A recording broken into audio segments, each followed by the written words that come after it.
जैसे शौर्य को ये जन्मजात प्रॉब्लम था, जो हार्ट में होल होता है, वो ये होल यूजुअली जन्म से होता है और ये होल की वजह से फेफड़ों का प्रेशर धीरे धीरे बढ़ता रहता है।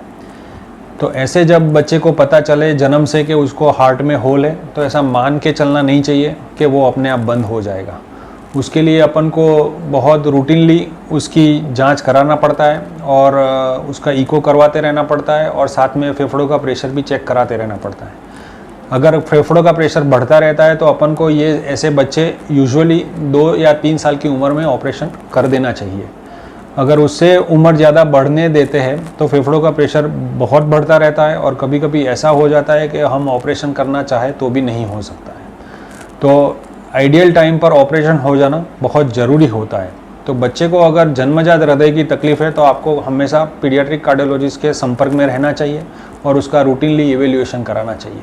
हम राजस्थान उदयपुर से रहने वाले हैं। जब मेरे बेबी 5 महीने का था तो उसको बहुत तेज़ बुखार और जुकाम हुआ, तो हम उदयपुर में डॉक्टर साहब को बताए, तो डॉक्टर साहब ने चेक करके फिर इको करने के लिए बोला और इको की रिपोर्ट आई तो बच्चे के दिल में छेद बताया डॉक्टर साहब ने। फिर हमें 2 साल तक तो दवाई दी और इससे कोई फ़र्क नहीं पड़ा, तो फिर डॉक्टर साहब ने कहा अब इसका ऑपरेशन ही करवाना पड़ेगा। फिर हमने सोचा कहाँ ऑपरेशन करवाए, तो इधर उधर लोगों से पूछा, फिर लोगों ने बताया कि एपिक हॉस्पिटल में अनिल जैन सर की टीम और वहाँ राजन मोदी डॉक्टर साहब बहुत अच्छा ऑपरेशन करते हैं और सक्सेस भी बहुत अच्छे होते हैं। तो हम यहाँ आए, सर्जरी की है, बच्चा अच्छा ठीक हो गया है, अब खेलने कूदने लग गया है, हम बहुत खुश है। मास्टर शौर्य 3 साल का बच्चा था और उसका वज़न करीब 9 kg था।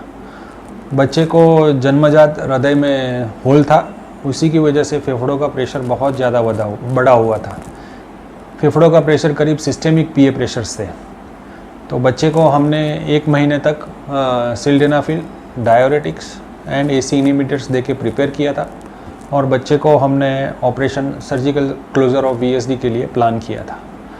बच्चे का ऑपरेशन अच्छी तरह से हो गया। ऑन टेबल भी जब हमने पीए प्रेशर्स मापा था तब भी उसका ऑलमोस्ट सिस्टेमिक पीए प्रेशर्स थे।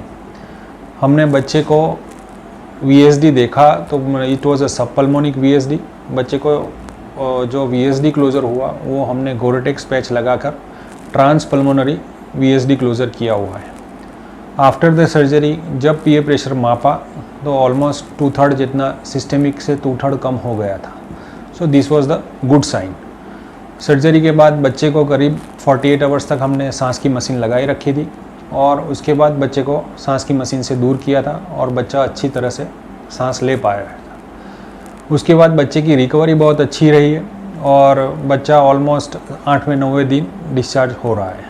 और यहाँ का स्टाफ बहुत अच्छा है, बच्चे की बहुत अच्छी देखभाल की है, बिल्कुल भी नहीं रोने दिया है और आईसीयू में बहुत अच्छी देखभाल की है। मेरे को ये टेंशन थी बच्चे को कैसे रखूँगी, लेकिन मेरे ऊपर कुछ नहीं था, सारा स्टाफ ने इसको संभाला और बहुत अच्छी देखभाल की। मैं बहुत खुश हूँ एपिक हॉस्पिटल से।